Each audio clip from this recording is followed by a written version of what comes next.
সে কয়েক যুগ আগের কথা। বঙ্গদেশের সবচেয়ে বড় গ্রাম শ্যামলপুর। ইনি হলেন শম্ভুনাথ সেন। বিলেত থেকে ডাক্তারি পড়াশোনা শেষ করে গ্রামে এসেছে গ্রামের মানুষদের উন্নত চিকিৎসা সেবা দেওয়ার জন্য। তাই তার বাবা নিজ গৃহে শ্যামলপুর হাসপাতাল নামে এই চিকিৎসালয়টি বানিয়ে দেয়। শম্ভুনাথের সবসময় গ্রামের প্রতি এক অনন্য টান ছিল, যার জন্য সে সিদ্ধান্ত নেয় সে পড়াশোনা শেষ করে গ্রামে এসেই তার সেবা কার্যে নিয়োজিত হবে। খুব অল্প দিনের মাঝে শম্ভুনাথের চিকিৎসা খ্যাতি ছড়িয়ে পড়ে পুরো গ্রামে।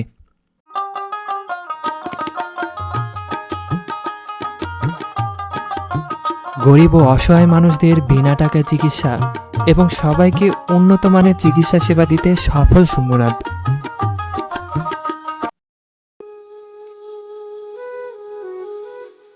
একদিন দুই দম্পতি আসে।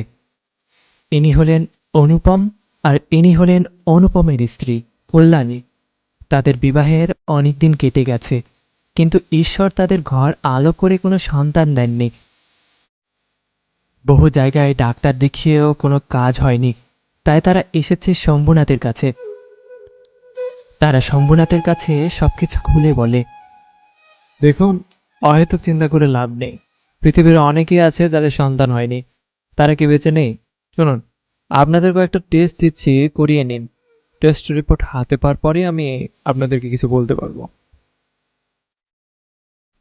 টেস্ট রিপোর্ট হাতে পেয়ে শম্ভুনাথ জানায়, আপনারা দুজনেই সন্তান জন্মদানে সক্ষম। সবশেষে শম্ভুনাথ তাদেরকে টেস্টে বেবি নেওয়ার পরামর্শ দেয়। তারা দুজনেই ডাক্তারের পরামর্শকে সম্মতি জানায়। শুরু হয় তাদের চিকিৎসা। এজন্য কল্যাণীকে পরপর 3 দিন 3টি ইঞ্জেকশন দিতে হবে। এভাবে পরপর 2 দিন ইঞ্জেকশন দেওয়ার পর তৃতীয় দিন কল্যাণী ইঞ্জেকশন করিয়ে বাড়ি ফিরে। হঠাৎ কল্যাণী অসুস্থ বোধ করে। ধীরে ধীরে রাত হয়। কল্যাণীর অবস্থাও খারাপ হতে থাকে। হঠাৎ করে সে মাটিতে পড়ে যায় আর মুখ থেকে রক্ত বের হতে শুরু করে। অনুপম কাজ শেষ করে বাড়ির দরজা খুলতে দেখে তার স্ত্রী মাটিতে পড়ে আছে এবং মুখ দিয়ে রক্ত পড়ছে।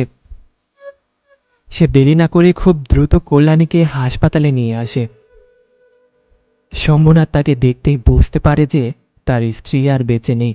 এটি শুনতে পেয়ে অনুপম খুবই ভেঙে পড়ে। এই সব কিছুর জন্য আপনি দায়ী। আমার সুস্থ স্ত্রীকে আপনি বিষ দিয়ে মেরে ফেলেছেন। আমি সব কিছু বুঝতে পেরেছি। আমার কাছে সব কিছু পরিষ্কার। আপনার বিচার হবে। ঈশ্বর আপনাকে ছেড়ে দিল, আমি আপনাকে কখনোই ছাড়ব না। এই শেষটা আমি দেখে ছাড়ব। স্ত্রীর শোক কাটিয়ে উঠতে না পেরে অনুপম গলায় দড়ি দিয়ে আত্মহত্যা করে। কেটে গেল কয়েক মাস। একদিন বেশ রাতে বাড়ি ফিরছিলেন শম্ভুনাথ। সে বাড়ি থেকে আজ টর্চ লাইটটি আনতে ভুলে গিয়েছিল, তাই অন্ধকার রাস্তায় টর্চ ছাড়াই হেঁটে যাচ্ছিলেন বাড়ির পথে।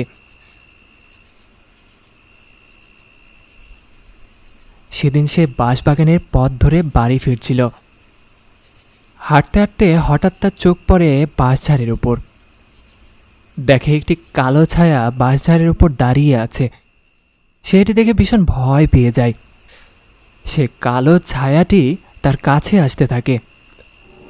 কালো ছায়া তার সামনে আসতেই সে দেখতে পায় এটি আর কেউ না, কালো ছায়াটি হলো অনুপমের অতৃপ্ত আত্মা। পরদিন সকালে বাঁশবাগানের পথে শম্ভুনাথ সেনের মৃতদেহটি পড়ে থাকে। দুজন ব্যক্তি তার মৃতদেহ দেখতে পেয়ে গ্রামবাসীকে জানান। আপনাদের কি মনে হয়, কল্যাণীর মৃত্যুর জন্য কি শম্ভুনাথ সেনই দায়ী, নাকি ঘটনাটি অন্য? প্রশ্ন থাকলো আপনাদের কাছে।